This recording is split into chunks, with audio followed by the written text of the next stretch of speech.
Gentlemen, the time has come once again to discuss things.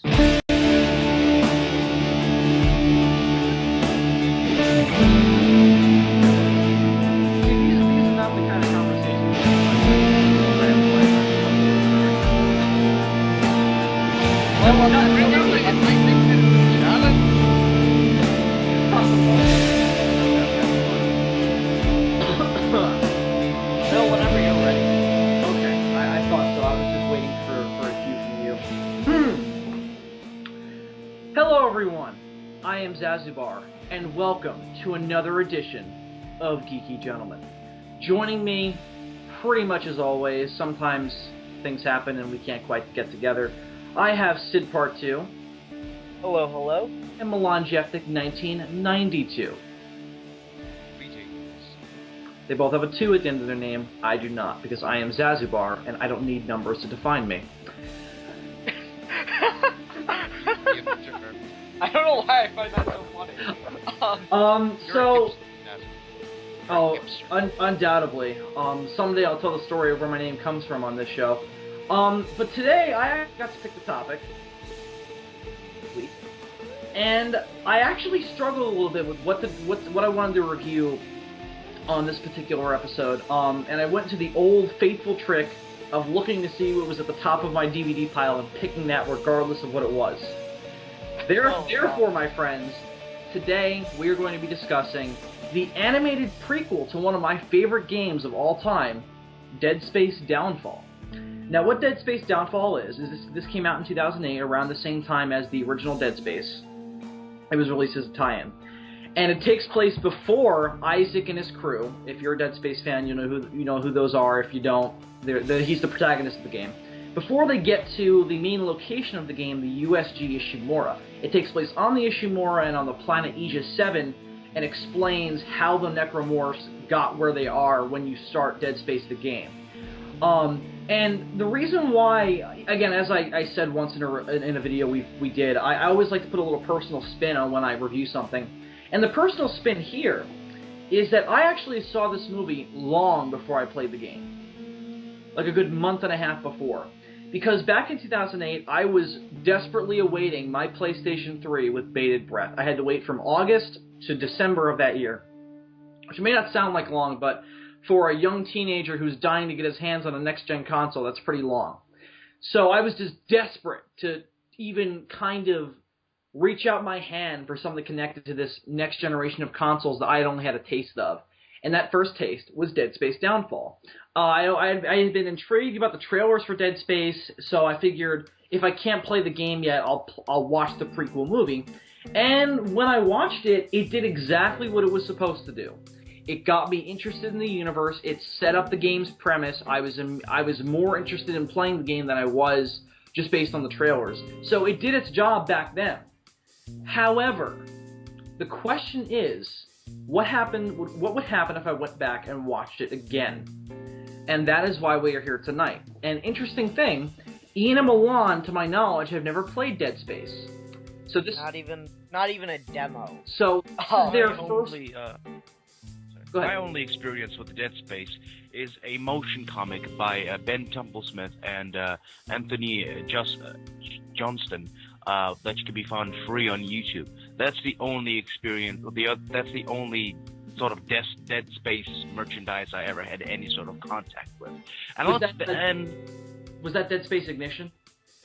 I think so. I'm not sure. It's the one with Ben Templesmith. He's the artist. Yeah. Well, basically, it's that. Okay.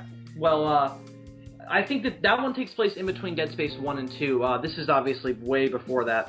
But I thought it'd be interesting to have your guys' opinions on this, because, again, you guys have had, Ian's gotten on, Milan has very small exposure to the Dead Space mythos. So I want to kind of use this movie as an experiment to see if this got you interested in the universe. Does it still succeed at what it did for me all those years ago? All those 5 years ago. Ian, for me, it's a long time. For me, it's a long time. This was actually a little bit nostalgic for me. So I'm actually going to shut up and let one of you guys take the reins. What was your reactions to Dead Space Downfall? Mine. Sure. The art. The thing is, the music and the voice acting was just brilliant. But the thing is, the character designs and the overly lighted, atmosphere kind of killed it for me. And just the animation style, especially when that fellow is hallucinating in that cockpit, and you see like, oh wow, it's a cartoonish, scary face coming at you. And I'm like, it didn't work out. It didn't work for me. I mean, if it was like an audio play, if it was just an audio play, then yes, that would have been great.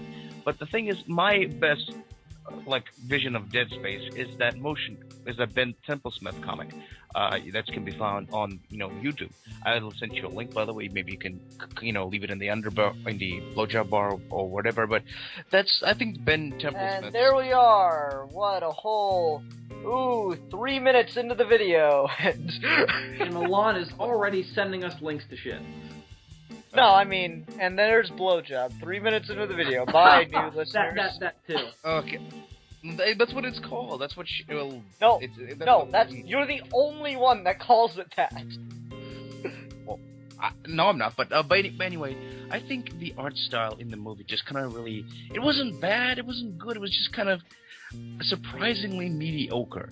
But for me, I think Ben Templesmith's art style and the sheer kind of weird kind of way they filmed the motion comic just really worked for me, and it kind of freaked the fuck out of me, because when I would watch it, I was still coming out of my period of schizophrenic madness and jumping at shadows, and I'm like, this is fucking terrifying. Now that I've watched the movie you sent me, Downfall, and I'm like, that's just like, it's not bad. It's okay. It has its moments, but it's just the art style is basically what God stomped it for me.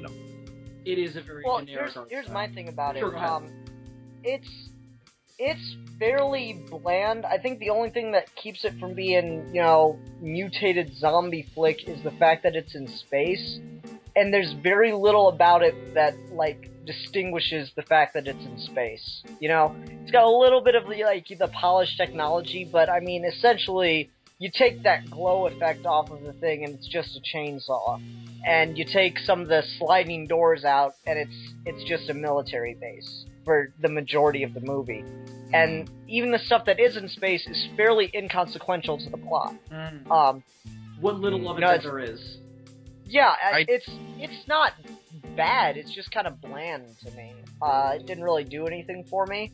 I like Kevin Michael Richardson.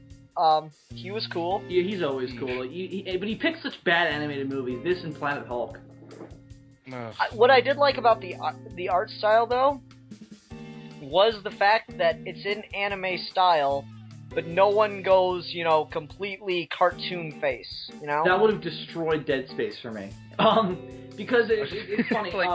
My biggest problem with this movie, looking back on it now, again, I saw this before I played the game, is that it completely fails to capture the look of the Ishimura. The only thing they get right really is the exterior of the ship and the bridge. Well, that's because they're using the CGI from the game, Bill. I know. No, though not always, because it looks different in the game. It's a little bit bigger, in fact. That's another problem I have with the movies, and it makes the Ishimura feel smaller than it actually is. My other problem with it, aside from the overuse of CG, which there is, though the sequel to this movie that's in between Dead Space 1 and 2 uses it way worse, is that whenever we're inside the Ishimura, they darken everything. Like, everything that's not the people is basically like, you go into Photoshop and you down the opacity big time. That's what it looks like to me, at least. And, I don't like that because that's not the way the game looks. The game has very vivid environments. And it very much so prevents what Ian was criticizing the film for. It prevents the Ishimura from feeling like just another just another survival horror setting. It very much so comes to life. And again, the movie completely fails at that. I'm actually going to disagree with you, Milan. I don't think the voice acting is that strong. Watching it now, when I first saw it, I thought it was effective. but again, effective, not great. But watching it now, it's not that good. The actors do their jobs, and I almost think that it's actually more the editor's fault than it is their fault. But the editing of the audio and the pronunciation of certain or the delivery of certain lines does not match the animation. Excuse me. It just looks alienated from each other, and that takes the audience out of the movie for me. You know what bugged me? I think it was right at the very beginning with the voice acting. Was the main character Vincent? Yeah.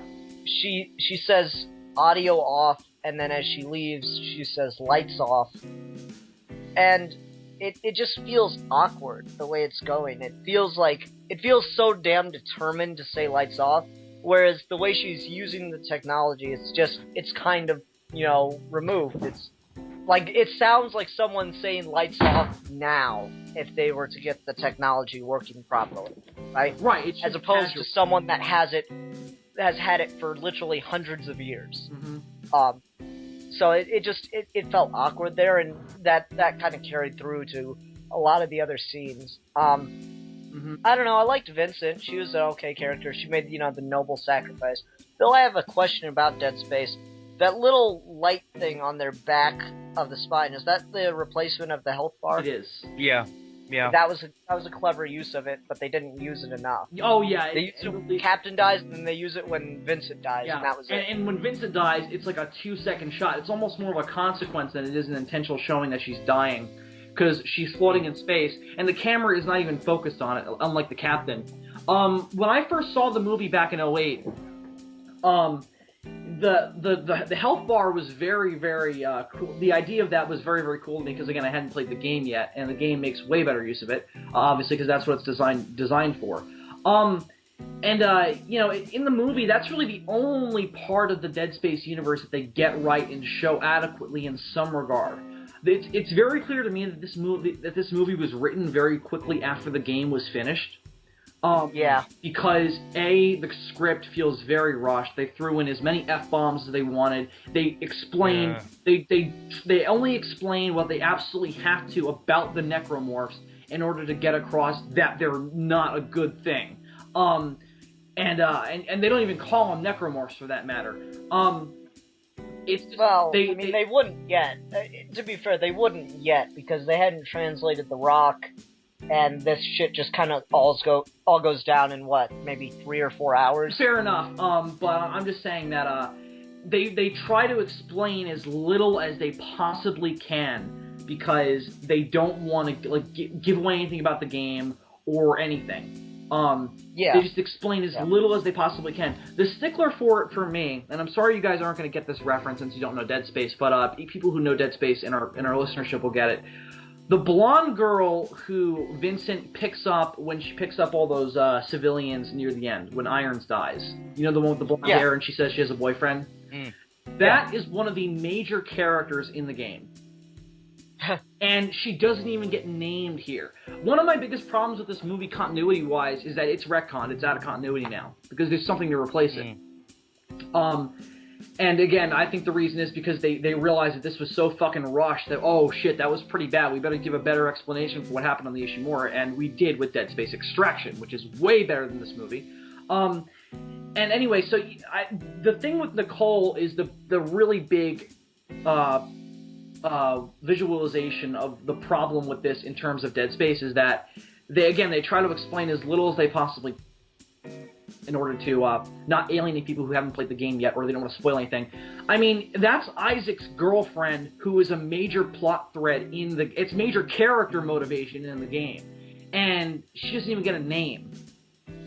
But she is the princess, basically. In the game. She's saved the princess. Not Come on. really. A little bit at first, but that's quickly gone. But yeah, a little bit at first. I mean, Isaac's just going to see what's going down there. So yeah, I mean, it's just like, okay, we don't want to say who she is because we're focusing on this Vincent chick, and we don't want to alienate people who haven't played the game yet. And just as a Dead Space fan, and this is supposed to set up everything that happened on the Ishimura, following Nicole should have been their primary concern from a Dead Space continuity standpoint, and it wasn't. And Extraction makes the same mistake. She's barely in the game too. So no. All right. Well, let me ask this: is Vincent in Extraction? No. She's been entirely written out of continuity. See, I liked her. I liked her character. I thought she was, she was one of the the only person that had any damn sense. I'm gonna take that back immediately after saying that. I thought the captain was the only competent person in the entire fucking movie, besides Vincent. How so? Because, well, he's trying to do his job, They find an artifact in space. Of course you're gonna take it if there's no proof of any other alien life. Of course you're gonna get that back home. Who cares about any people killing each other? Yeah. Right? Mm-hmm. And then, when shit goes down on the colony, which, by the way, they didn't bother to explain the difference between colony and ship. That was confusing as hell. Oh, yeah. But when shit goes down on the colony, he's like, okay, quarantine, no one gets in here. And I'm like, yes, that is the correct decision. We don't know what's going on, yes, quarantine, immediately.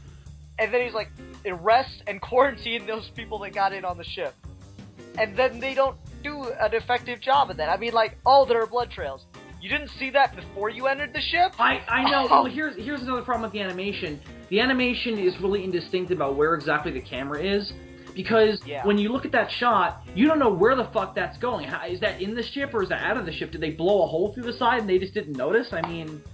Yeah, and it's just, there's a lot going on that, like, I thought the captain, up until he went crazy, was the most, consistently motivated character. He has his orders, he's gonna get that done. It doesn't matter if the people die, this is what I'm doing.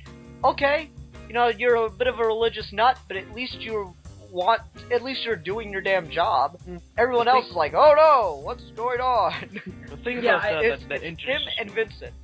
Yeah, the thing about that interested me about both the motion comic and this movie, that's just the whole that this man who is no captain should put his crew at risk for a rock, basically. But then that's the thing. There's a lot of religious commentary in Dead Space. Yeah, that what fascinates me is that this man is willing to put willing to let people die, his own crew die, for religious reasons, and that's just. I really like that, but it's morally more explored in the motion comic, where basically people are committing mass suicide, and there's fucking a lot of really things are going crazy because everyone's going crazy off the rock, and all the religious people are going mad because the main antagonist. Have you watched the comic, Bill?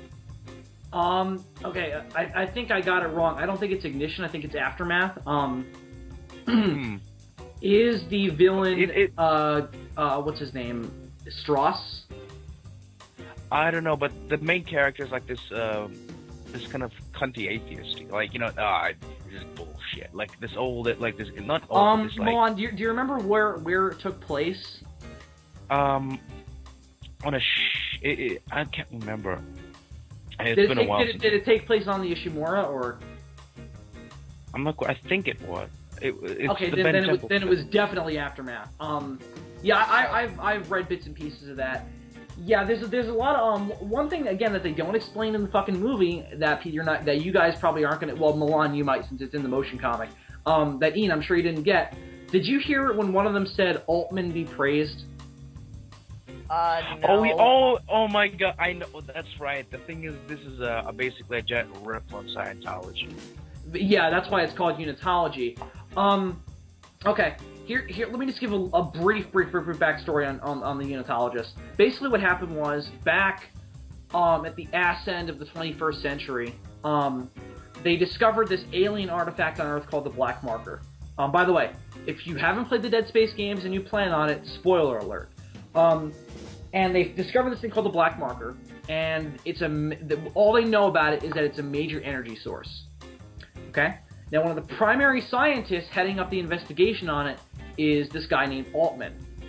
And what he finds out is that it speaks to him. It literally speaks to him. And then he comes up with all this crazy stuff about it being divine and needing to unify the universe and all humanity and all that crap. Again, all it is it's an energy source.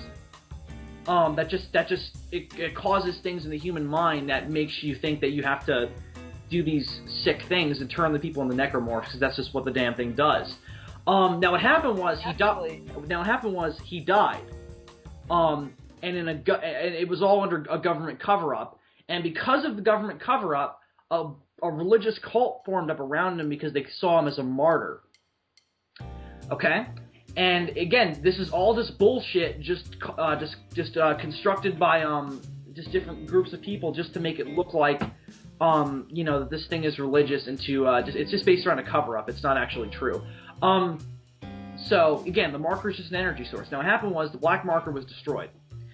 And again, Altman's dead, and there's this religion. And they start building new markers based on the black marker, and they're man-made. So the marker that you see in the movie is not actually an alien artifact. Okay, It's man-made. Well, regardless, in the movie, it's set up as an alien artifact. Exactly, and that's my problem with it, because they simplify everything. And I'm not saying that it's not like they would know. My point is more that the movie tries as little as possible to explain anything, and that drives me crazy. Here's what I wanted to say then. I mean, the movie was obviously operating under the assumption that it was an alien artifact. Right, exactly. Or it's trying to make your viewer operate under the assumption. And that's very much like what was going on in Alien. The robot was programmed to... Oh, spoiler alert for a movie that's 30 years old. Who doesn't know that about Alien already, Ian? I didn't, because I never watched Alien. Oh, but anyway, the you? robot Oh, was... wow, you lucky son of a bitch. Guys, I knew it years before I sat down and watched Alien for the first time. Guys, I gotta go. See ya. Sorry. Oh, okay. Bye. It's cool. Family stuff, just ridiculous. Okay, see you guys. Right, bye. Anyway, it's just the way shit. Okay, in Alien, there was, we have to, the robot had orders to get the life form back regardless of the crew's safety. And the captain was doing pretty much the same thing. And I don't particularly care about the crew, because guess what? The closest we get to any moment with the crew of the ship is a bunch of idiots on the ground that are just workers, a couple doctors that are morons, and, I don't know, a bunch of religious nuts that want to look at a rock? Everyone's very underdeveloped. Yeah, you don't have any sympathy for the crew, so who cares? They're just going to be... I knew the premise of the game is going to be space zombies. So, yeah, well, that is basically that was the basic premise for the Necromorphs.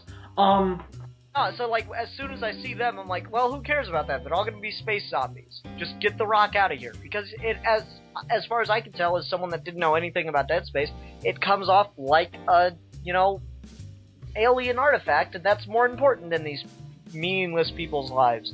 Yeah, and again, I think the movie should have gone further to develop them to prevent that, because the movie and the Dead Space mythos in general very much so want you to, they want you to go against the unitologist. In Dead Space 3, you fight unitologists in physical combat, so they should have presented that in a more sophisticated way. The games go into it in way more detail, so if you find yourself interested, there's plenty of source there. One thing I wanted to ask you though, because this is another big thing that that the movie doesn't do right. How do you kill a necromorph? Let me just ask you that question. How do you kill a necromorph based on this movie? Shoot it or cut its head off? I don't know. Nope. How? Dismember them. And do not take the head off. That is a bad idea. Oh, is that what, sends those little leechy things out? Exactly. Whenever you cut their head off or shoot them in the actual torso, like what you would usually do for a unusual combat, it turns them into other forms. It's kind of their spin on the zombie thing. The movie has it in there, it just doesn't say it. Okay. And in every Dead Space game and every Dead Space expanded universe thing, even if the person reading they know that the way to kill a necromorph is by just taking the limbs off, they'll say it anyway because most characters are not going to know that. And in this movie, which is the first experience with the necromorphs in this new timeline, someone better fucking say that's that way they know there's future reference for it. You know what I mean? So that pissed me off too. Okay. Bill, Bobby wants to Skype in, and I think we could... You cool with doing this live, or should I ask him for a file to send over? Whatever you want to do is fine with me. Alright. So it's just, since you just said that, it seemed like a good point to do this. Sure. So I'm calling Bobby now, and we'll have a live Skype in. That's interesting. First time we've ever done that. Yeah. Hey, Bobby. Oh, hi there, guys. Hey, man, how you doing? Hey, we're actually doing the show right now, so we're gonna kind of do this like an actual radio call-in. Oh, What's up? cool. Hey, I had a question. With the movie you guys are reviewing, it's it's a prequel to the game, right? Yes. I was wondering, would you guys like to see more video games do that with movies? And if so, which games would you like to see made into prequel or something like that to expand the universe? What games would you guys like to see? Interesting question. See, God of War's done it way too much, but I figure if you give it to an actual screenwriter, you could do a good job with it. Mm-hmm. I don't know, Jack and Daxter would be cool. I'd like to see a better one for Resistance Fall of Man, because the one we have sucks ass. But yeah, I would like to see more, animated features, especially if they got the actual voice actors from the games. Because that's the thing is, as a voice actor, like a movie, quote unquote, for a game, excluding Metal Gear Solid, is usually about 40 minutes of cinematics, and then the rest of it is pretty much grunts, right? Mm. So, you'd get to have the voice actor do a lot more, and that'd be fun. I know Arkham Asylum had a little mini comic that led up to the game, and I know there was kind of a mini series that led up to Arkham City. But I would love an Arkham animated movie in that universe. I think that'd be cool too. Another one I think would be cool is BioShock. I still haven't played BioShock, and Bill hates me for that. I don't hate you for it. You're doing yourself a wrong by doing that. If you don't play BioShock, that's a crime against yourself, Ian, no one else. Okay. I don't know. That's actually a really good question, Bobby. I just immediately started going for examples. Was there anything else to it, or was that it? That was it. One I would like to see would be Left 4 Dead. Oh, yeah. Because it's got a lot of great characters in that, but story, they don't get much story in that, so I think there's a lot of room for, to make a movie about that, so. All right. Yeah, so that's it. Thanks for Skyping, Bobby. That was fun. Yeah, thanks for letting me join the call. Yeah, that was cool live, guys. I might, you know what, guys? If you add me on Skype, I will, start doing video now on whatever the topic is. If you guys want to do live Skype-ins, that'd be fun, too. You don't have to just do a audio file or something. That's just my basic to let people have as much access as possible. But this has worked out fairly well, wouldn't you guys say so? I would agree. Yeah, I think this would be awesome. Again, it makes it feel more like a radio show, which is, I know, the feel you're going for. I like that, so. Yeah. All right. Well, thanks, Bobby. Yep. See you tomorrow. Take it easy. See you, man. Later. Just brief little plug for me.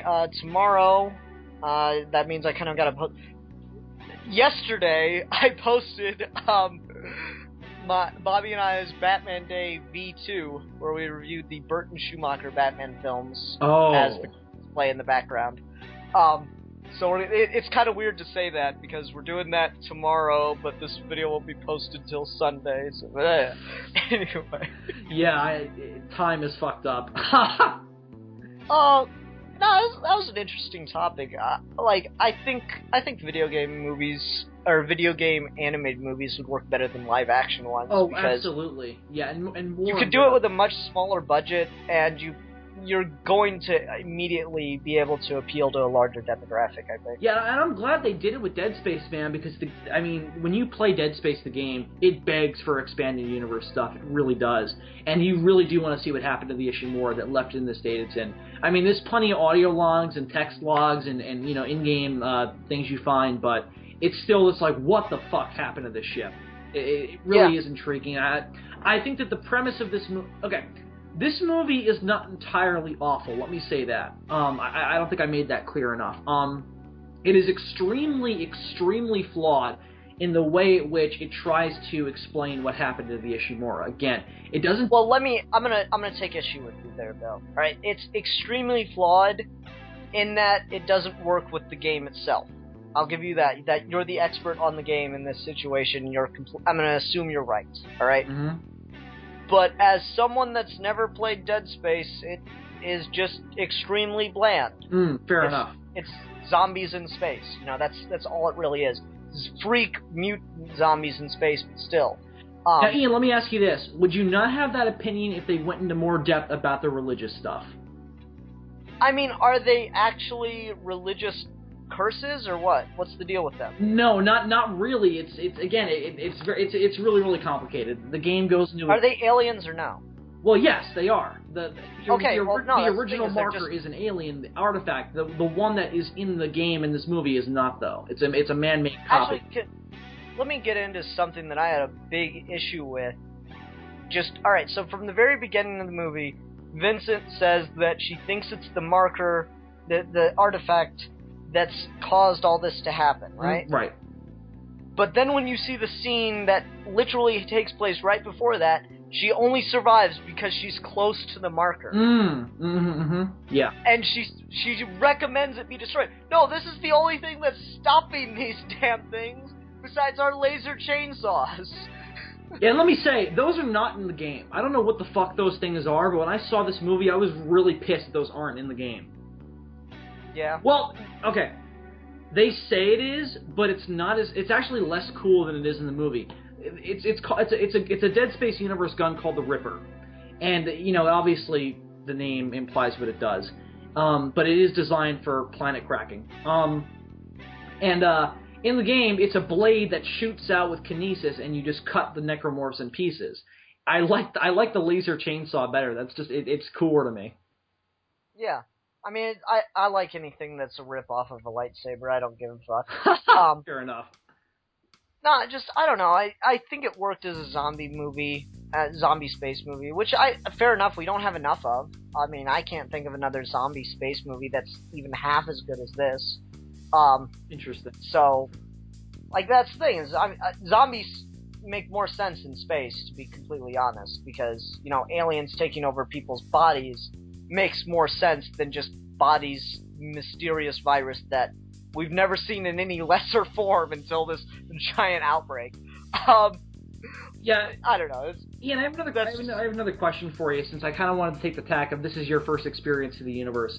Sure. Did they make it clear enough about how the Necromorph's life cycle works? Let's see here. They get inside a person's head to basically seed them for, I'm gonna call it possession. Then they kill the person and devour some flesh because apparently these things need to eat. And then the flyer comes in and turns them into one of them. Perfect. Awesome. I just want to see if the movie got that across well enough, because I knew that even before I saw it the first time. So I didn't know if someone who was uninitiated would get that sense with it. Well, let me ask you this: do eventually the walking corpses, turn into flyers? No, the flyers are a separate thing. Okay, I was just wondering about that. Now, where they come from, I'll admit this: they never actually show where they come from in the actual game. Which always kind of bothered me for some reason. They never show where is it, because in the movie they randomly show up. Yeah. And they never quite explain, where they came from, which kind of bothers me. I think we're supposed to assume that whatever the energy that the marker is giving off, the nearest dead thing, it'll turn it into a flyer. But the Necromorphs themselves don't evolve into anything. Okay. The flyers turn them into whatever their body type requires. Like, fat people will turn into the big things with the things inside of them. Normal people will turn into the classic Necromorph design with the hook hands and the out intestines. You saw a glimpse of the babies, which they're way cooler in the game. And then they totally ignore my favorite Necromorph, which is the Brute, which is this giant, crab-like one that they don't show in the movie, but it's all over the game. So I was disappointed that they didn't show where that comes from. But one other problem I have with the Necromorphs in the movie itself is that they act way more dumb than they do in the game. Now, Ian makes a very fair and very valid description of them, calling them space zombies. They basically are. But they are smarter than your average zombie. They're smarter than... You just wanted to say that. Just admit it. You just wanted to say that sentence. I'll admit I did. I planned to say that on this podcast. in the game, they act much more like aliens than they do like zombies. And I mean the actual, H.R. Geiger aliens. They cling to the walls. They only pop up when they know they have a clean run towards you. These things will hoard together in the movie. They'll hoard together in massive groups, stand in the middle of a room and grunt really loud, and just pray someone isn't going to cut their limbs off before they can run at them. And in the game, they don't do that. They'll pop out of vents. They do not make a fucking sound until they know they can just run at you and cut you in half. And that's the challenging part of the game, is cutting off their legs before they get to you. So I was pissed off about that as well. And that I only picked up on this viewing, because I've never seen this movie after playing the game before. So. Alright. Well, Bill, we're kind of circling a topic that, honestly, I've been wanting to get into a little bit, and I think this is actually a pretty good... Fair enough. Point to, or a pretty good subject matter to get into with it. I remember back when we were doing the Death of the Author video with Captain Logan, we were talking about letting the audience figure things out for themselves. Mm-hmm. And Cap made the point, isn't it always better when they do that as opposed to spelling it out? Mm. And I wonder, where is the line between spelling it out and... not making it clear enough. Yeah. Yeah. Because that's the thing, is you often hear reviewers say, give us some credit, but then you also hear reviewers say, this is so convoluted and I can't tell what's going on. So I always wonder about that. Where's the line between leaving hints to let someone figure it out for themselves and just leaving very, very vague details that are essentially covering your ass? I think it mainly comes in with the characters themselves. I'm going to use this movie, since we're reviewing it, as an example. We were talking about cutting off the limbs of Thor and whether or not that came across to you, and obviously it didn't. That's a problem for me. Because they don't... Well, no, I mean, it seemed that, the cutting them with chainsaws, I just picked head because with zombies it's always head. Exactly, yeah. I didn't particularly notice where exactly they were cutting them in half at. Mm-hmm. Yeah. And they do show what happens when you do cut some of them in the head. I mean, they show the little things coming out.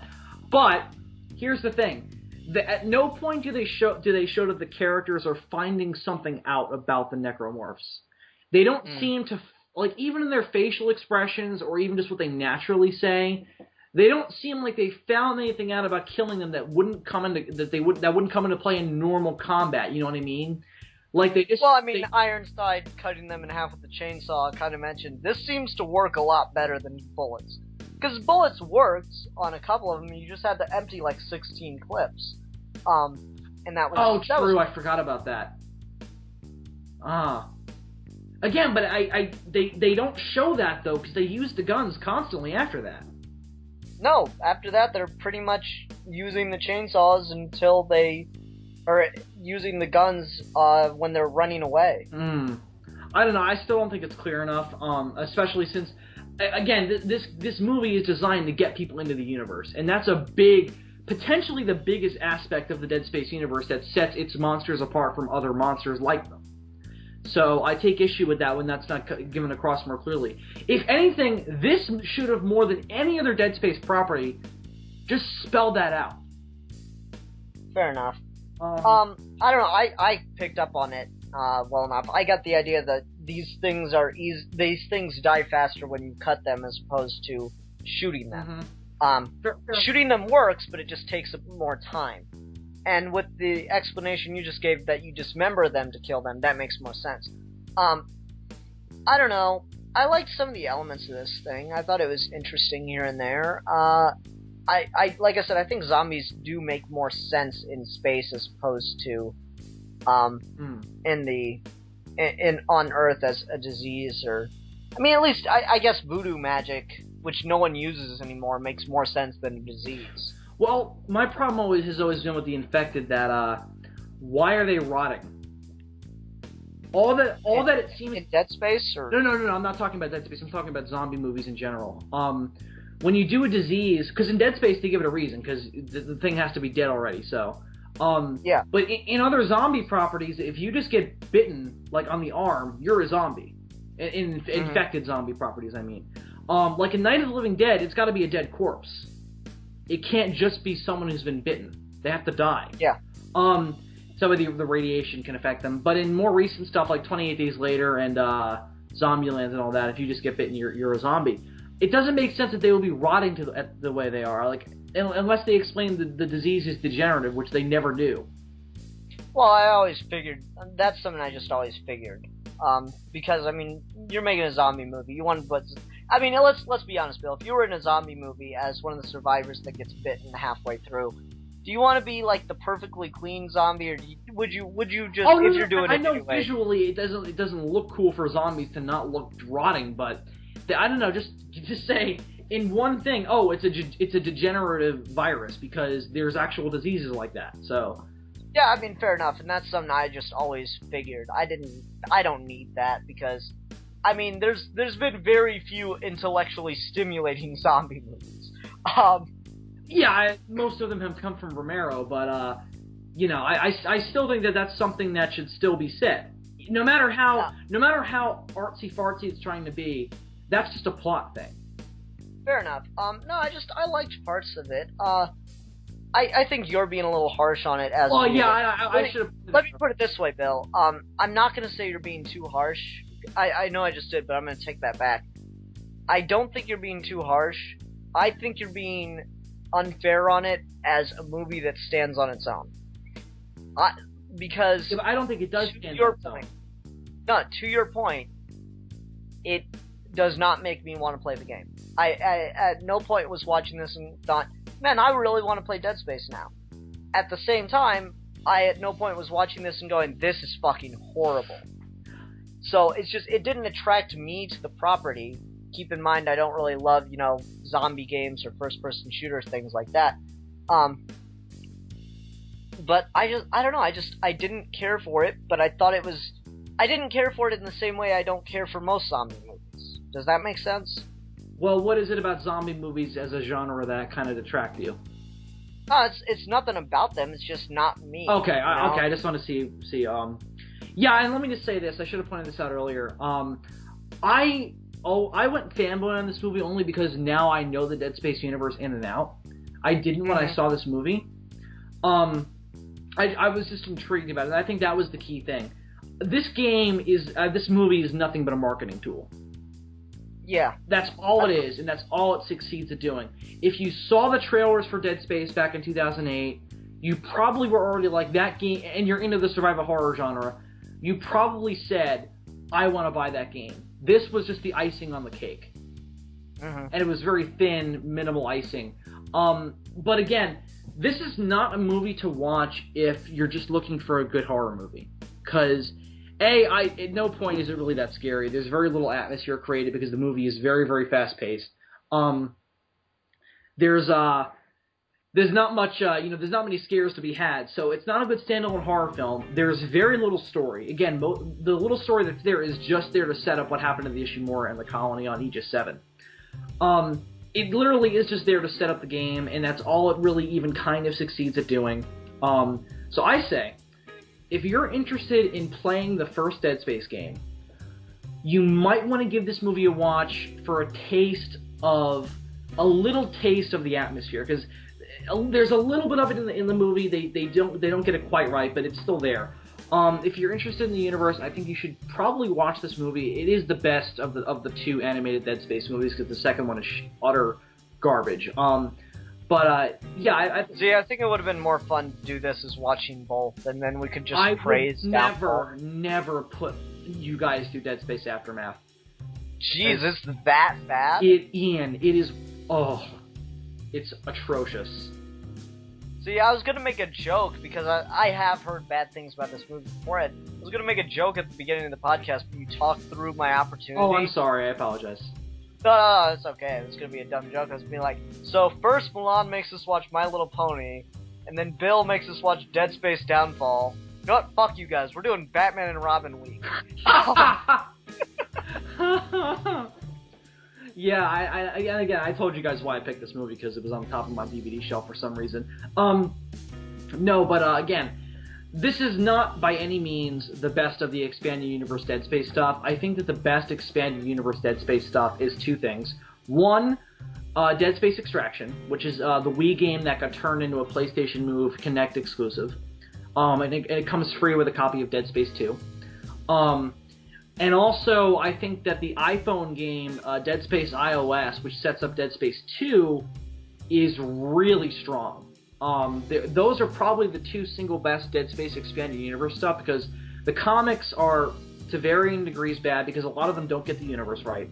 And then this movie, again, we talked about it. It's not horrible. It's not effective at doing what it sets out to do, and it really is just a marketing tool. That, and it also clearly was rushed because they were just trying to market the game, and they retconned it later anyway. So, with Extraction. Yeah, I didn't feel it was rushed just based on the art alone. I figured part of this was in progress for a while. Oh no, I was talking more about the script.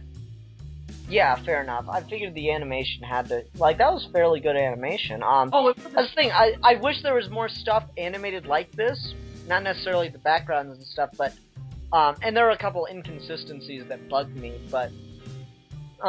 overall, I don't mind anime style. My biggest problem, like I've said a million times, is that anime just switches from completely serious, awesome character face to cartoon drawing real quick, and that bugs the hell out of me because it completely takes me out of the atmosphere, right? I agree. And this didn't do that, and that was great.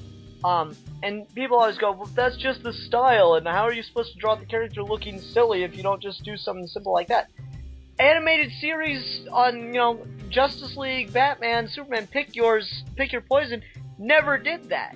At no point does Bruce Wayne get giant, big, irrealistic eyes that go from the top of his forehead to the bottom of his mouth. Yeah, I don't care for anime style either. I just think that it takes me out of the experience a little bit because it's trying to tell a serious story, and Dragon Ball Z does it a lot too. So. Yeah, and that's my biggest problem with Dragon Ball Z. That's my biggest problem with anime ever. Now, I wish someone would make a fan edit of Trigun and just take all of that out as much as possible, because it's in there constantly and it ruins the series for me. Or it doesn't ruin it. It makes the series drag for me. Yeah, to me it just takes me out of it because it's not. Because again, DBZ, while it is an over-the-top show, it takes itself seriously. Yep. And then it does these things where Vegeta grows a giant head and starts yelling at Goku. It's just like, what the fuck? Don't get me wrong, I wouldn't mind watching a show in that style if the entire thing was in that style. If it was not meant to be taken seriously. Yeah, I mean, I don't know. I mean, let me put it this way. If you could honestly make a really compelling script and do it in that style the entire time, I'd watch it just for the novelty of it. Yeah. Because, there are those things like it's just some random guy where it's fucking action figures in front of construction paper, and you get to a point where you're, like, genuinely intrigued in the plot. Yeah, indeed. I mean, again, animation is not everything. I mean, it's just some random guy as a testament to that. In a film... The problem for me is the jarring change. There's no transition for it. It just happens suddenly. Like, one frame it's serious face, next frame it's cartoon drawing that took me 2 seconds. Then you would really hate Dead Space Aftermath. Really? They do that No, shit? they do something worse. What? Okay, let me tell you why we didn't watch Dead Space Aftermath. Okay. 1, there is no plot.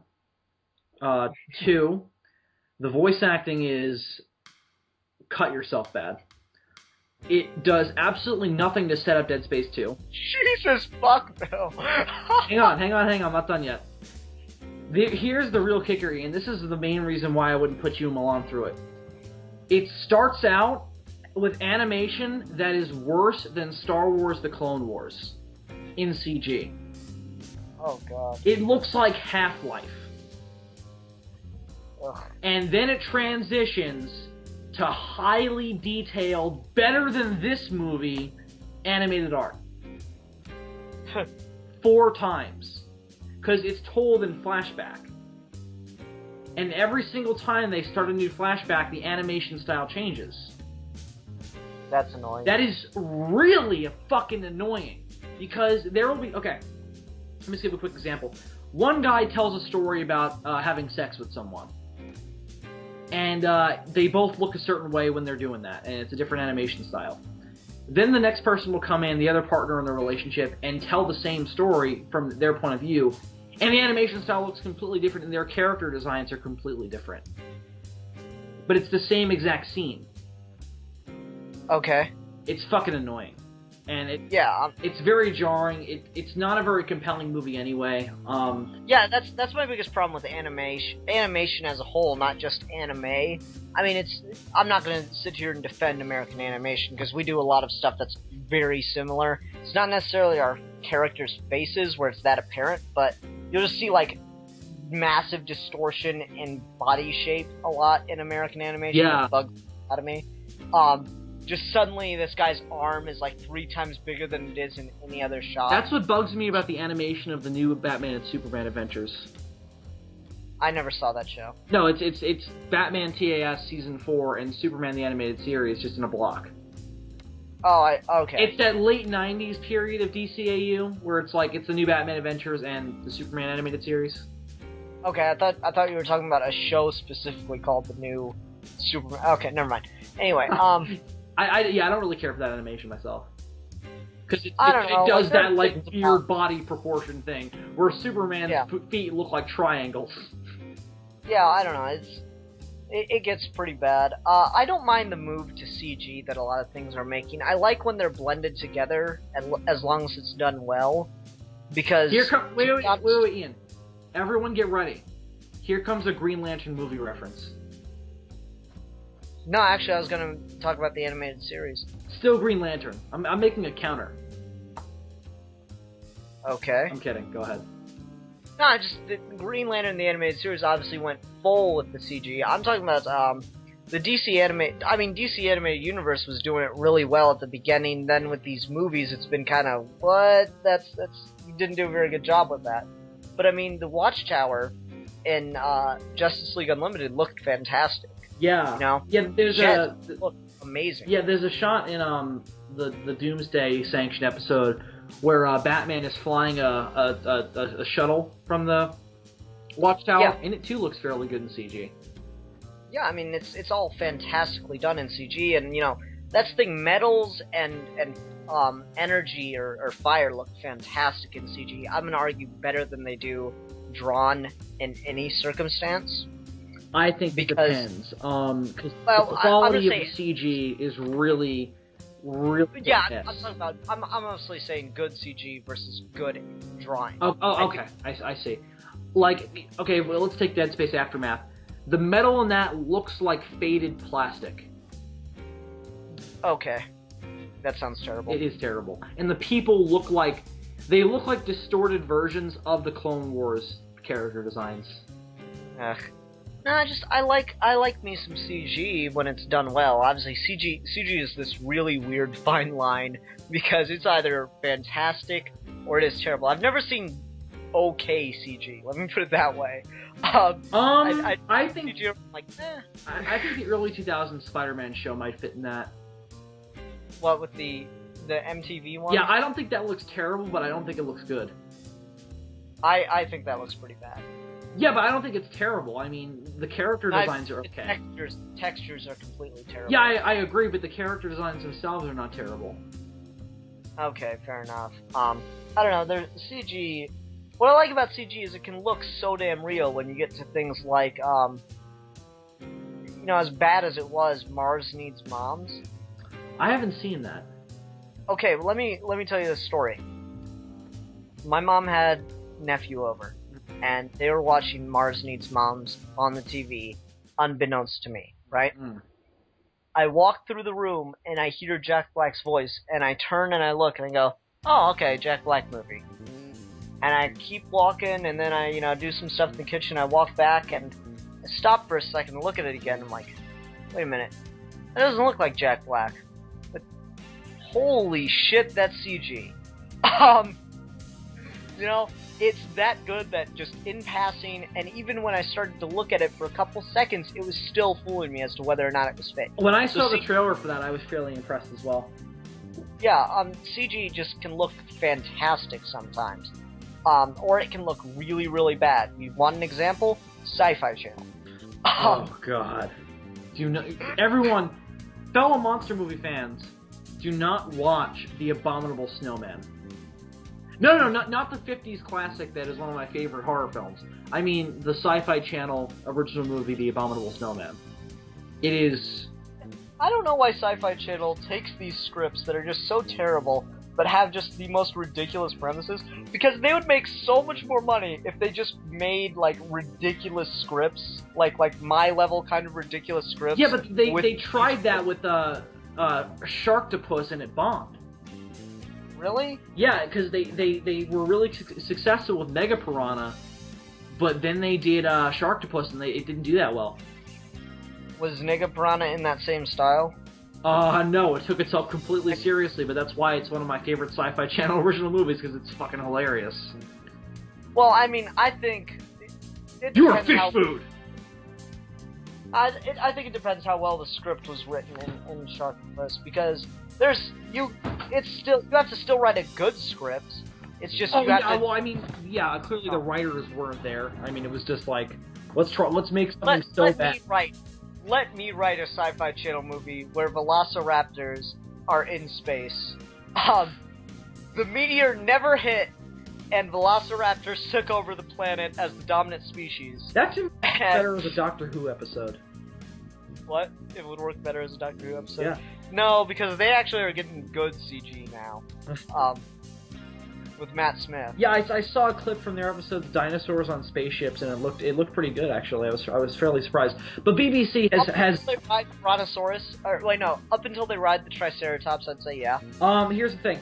BBC has kind of already made their stake with me on dinosaur effects, because Walking with Dinosaurs is the best dinosaur documentary ever, and that's BBC. And Primeval, as little as I could get into it, has good CG as well. Okay. So they have my money when it comes to their dinosaur effects, because oh my god, Walking with... You know what you should do? You should watch I think it's the 3rd or the 5th episode of Torchwood, because a hot female cyborg that's half naked fights a pterodactyl. That immediately sounds awesome. I'm going to watch it. Just I don't care whatever the hell it is, I'm going to watch it. I don't care if it's like 5 hours of that same girl doing her taxes. I will watch the movie just for that one scene. No, it's just it's really short, but it's just so friggin' like they're sitting there running away from this cyborg chick that wants to convert them, and Jack Harkness from the Empty Child episodes, he's the main character on that show. Oh. He just sprays barbecue sauce on her, and they go, "What the hell are you doing that for?" It's how it knows what to eat. And then the pterodactyl just comes out of nowhere and starts like fighting this cyborg chick. It was awesome. Oh my god. Oh. Anyway. What were we talking about? Dead Space Downfall. Oh, okay. No, I think we've actually wrapped up on that, so. Alright, well, we kind of glanced over it, but I do want to get more into where's the line, Bill, on giving your audience credit and being way too vague. Okay, yeah, interesting discussion, and it's something I've toiled with as well as a reviewer. I think that the big thing is how you show your characters dealing with it.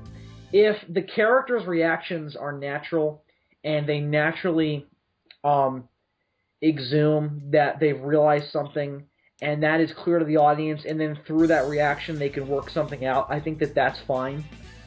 Mm-hmm. When it's not clear at all, like it didn't even occur to the audience, I think that there's a problem there. See, but here's the thing is, you and I have both probably been to bazillion different forums where people are having arguments over whether or not a movie's good. And there's always that one guy that'll defend, no, if you just look at this one element and think about it this way, it totally works. And, you and I have both done that with movies, I'm going to say. Sure. So, like, I think it always depends is if there's something there that legitimately works. The one the go-to for me right now is The Dark Knight Rises, where people will say, well, they never explain how he gets back to Gotham. And the thing is, they just gave you credit, because it's explained away in one line, and the reason that they do it in one line is they didn't want to ruin the reveal of, Bruce Wayne's character arc throughout the entire film, or rather series, right? Where he gives up being Batman to be happy, alright? And they don't show you how he gets out, or how he gets from the pit to Gotham, because they explain it with the bat, with the autopilot. because there's a scene toward the very end during the wrap-up where Morgan Freeman's talking to them, and talking to the guys who are working on the autopilot. Says, I just need to know if there's something we could do. That's something I could have done. Oh, this is working. Who fixed it and how long ago? And they say Bruce Wayne 6 months ago. He was gone from Gotham for about 5 months. So there's the perfect thing. I mean, obviously that's what he did, and that line is there to tell you that's how he got back to Gotham. But no one gives it that credit. People are always, they don't explain it, or it's just left up in the air. That's something that never even occurred to me to question, because when it's Batman, Batman will get back to Gotham. No matter what. He will walk if he has to. Yeah, but that's part of it too, but at the same time, people still complain that they didn't give any explanation. And they did, it's just they gave it really quick, because it's not something you really need in order to enjoy the plot, it's just something you need to make the plot consistent, I suppose. So, I don't know, I didn't have a problem with it until I started hearing people point it out, and then I caught that line on a second or third viewing, right? And again, I think that, in that case in particular, again, it's something that didn't even occur to me, just because the way they present Batman, he's going to get back to Gotham no matter what. If he has to ride a sea donkey to get back to Gotham, he'll do it. He will. I can see the criticism. And I never even thought of that explanation. That works as well. I'm trying to think of examples that I could think of where I've defended a movie plot hole just based on one little thing like that. Because again, it's one of those things where it's something that's very hard to define. Again, I think it all comes down to. Well, Phil, I don't think we need you to come up with an example of something you've defended. Where's something where it hasn't worked for you? Because I can think of one right off the top of my head. Again, going back to a movie that came out this summer. Where you mean there was something where they did... Like someone tried to explain it, and it's too far of a stretch. I'm in the dark. It didn't bug me as far as the story went. Like, it didn't bug me as far as the story. It's just something I always thought that was like really funny because it kept happening in the movie. Please enlighten me. Avengers, how the fuck are they talking to each other during that scene in New York? Oh, sure. Well, obviously, I mean, they got radios and ears, but yeah, I've heard that pointed out. That's the explanation, but you can clearly see their heads, and no one's wearing anything. Yeah, and it always makes me laugh. Like, the only one it works for is Iron Man. Yeah, but everyone else, the same thing. The only one it works for is Iron Man. But like, I was talking to someone, and he goes, "They have really, really small headphones." No, shut up. Well, I mean, to be fair, in Skyfall, James Bond and Eve Moneypenny wear the same thing, and it's like barely noticeable. But I mean, it's a spy agency. But again, it's not there just because I guess they didn't think of it, or it would have gotten in the way of doing some of the stuff they were doing. It's something that bothered me when I saw someone review it and they showed it in slow motion. Yeah. But again, I just don't care because it didn't detract from the story. It's just something like every time I think about it, it kind of makes me giggle. Yeah, because, same here. Like, they make it really apparent, especially Chris Evans, who keeps putting his hand up to his ear. Yeah. Oh no. The big example is the scene where he's talking to Tony about fixing that one rudder. Yeah. Because it's just like, dude, that's where it's the most obvious because it's a fucking close up. Yeah, I know. It just kills me. He always does that, and I'm like. It's funny because the Jew, he keeps defending Avengers to me with how good its CG was, and it is fantastic. And the example he always goes to is Loki's little mask at the end wasn't there. What mask? Oh, the thing over his face. When Thor's taking him back. Yeah, that's not there. Oh, it's on screen for like 5 seconds. No, it's on screen for like 30 seconds. Oh, is it? Oh. You see it on a close-up, and it's not there. Oh. So, I mean, yeah, it has great CG, and I suppose the idea was we'll throw those headphones in CG or something, or just people wouldn't notice. It's just something that, like, I keep going back. If it isn't CG, it would look even stupider. No, it's something that makes me laugh. And yes, that's a word now. They CG it? No, it's stupider. Oh, okay. No, it's something that makes me laugh to keep seeing it go back, and it doesn't bother me. I don't hate Avengers because There's no explanation for how they're talking to each other. It's one of those things, and I hear people defend them like, no, dude, they give no explanation. Don't tell me it's a tiny little headphone. That doesn't work. You can clearly see it in close-ups that there's nothing there. One that people have I just thought of an example, and one that's prevalent to us, Jurassic Park 3, the Spinosaurus.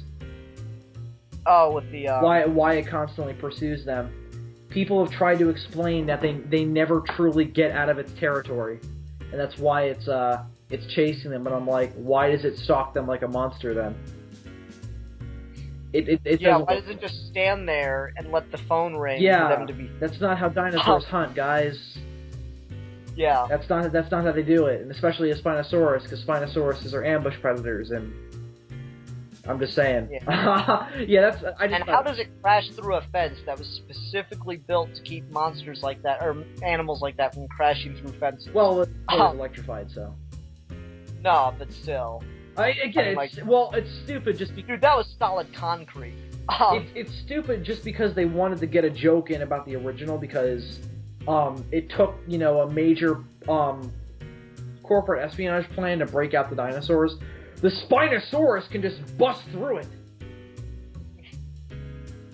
Everybody fucking hide your kids.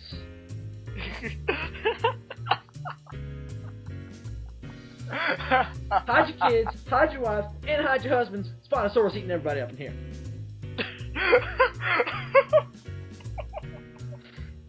Yes, I just made that reference.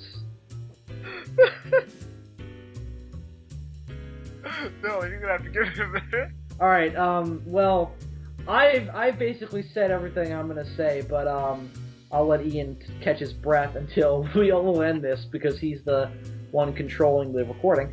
But yeah, I've said everything I've had to say about Dead Space Downfall. Again, I'm going to make the same recommendation I made earlier. If you're interested in the universe and you want a good, solid prequel to Dead Space, play Dead Space Extraction. If you need anything else, watch Dead Space Downfall. Alright, and I'm going to say that if you're going to make an argument for something as to something people are considering being a plot hole, and you're gonna say, no, it's just something they don't shove in your face, make sure that it's something you can actually see the characters or the movie do or say, as opposed to something that you have to just assume this, and it works. Alright, if that makes sense. Yeah. Don't tell me it's a piece of technology that we never see at any other point. Give me an explanation that's actually there in the movie. Yeah, if you're bullshitting about stuff that's not in the movie just because you're assuming things, then that doesn't work.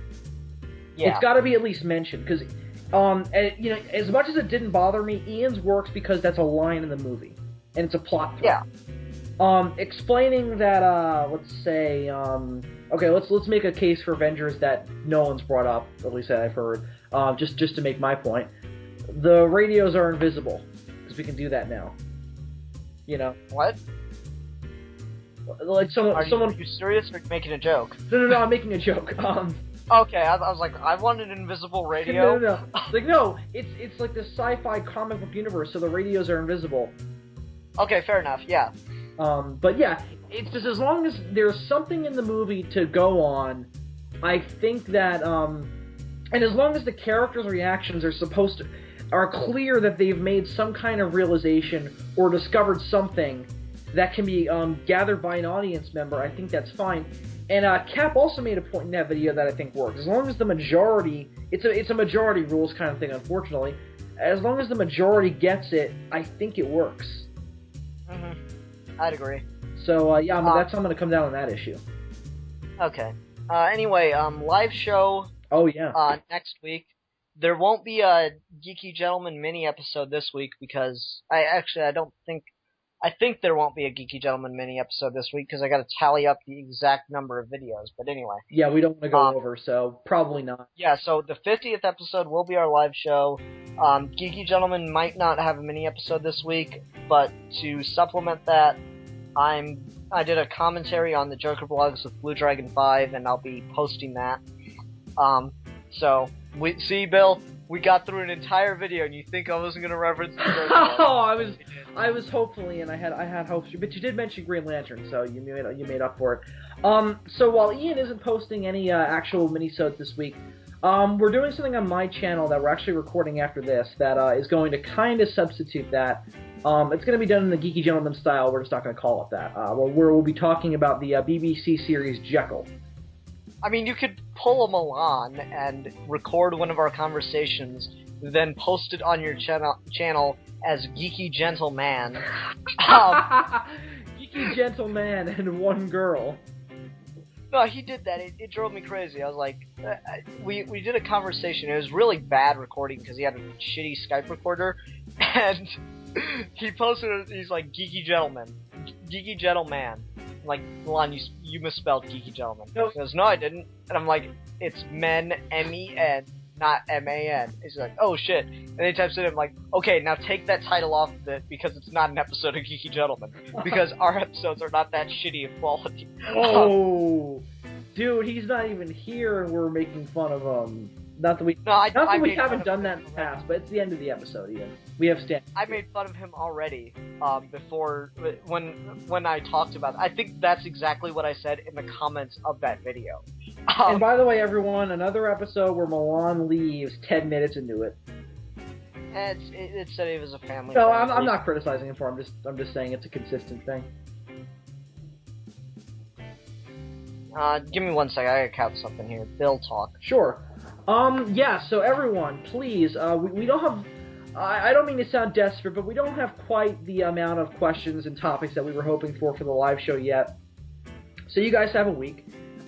Anyone who watches and would like to hear something specific from me, Ian, and Milan to discuss on the live show, please leave it in the comments of this video or in any other episode of Geeky Gentleman, and just let your intentions of the question be known so that way Ian knows where to put it.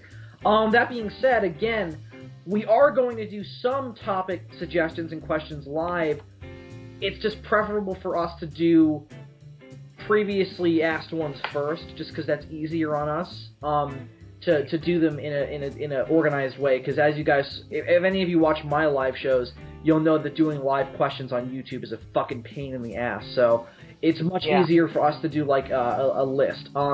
So be sure to leave topics for us to discuss or questions in the comments of this video, and we will most certainly get to them without any questions in the live show. Be sure to watch the live show. It's going to be a lot of fun. I promise. Ian promises, and whatever Milan's promises can be counted as he promises to. It's going to be lots of fun. I hope you guys will join us for it. March 8th. We're going to do it around Ian, we're doing it around the same time that we usually record the show, right? I was thinking 8:30 as opposed to a 10:30. That makes more sense. So 8:30 Eastern time, right? Yep. 8:30 Eastern U.S. time. Be there. It's going to be a lot of fun. We're not just going to be we're going to be discussing everything. So be sure to check it out. It's going to be a lot of fun. I hope to see you guys there. Yeah, it will be. And I just counted through the videos on the playlist. Now, once this video is posted, there will be 49 videos on the playlist, but actually one of those is just the standard ad that I put up on other people's channels when they guest on an episode. So, there will be a mini-sode this week. It'll be Bill and I's most recent Doctor Who discussion. So, yeah, I just wanted to make sure everybody knew that. Anyway, until next time, we are Geeky Gentlemen. We'll be discussing things.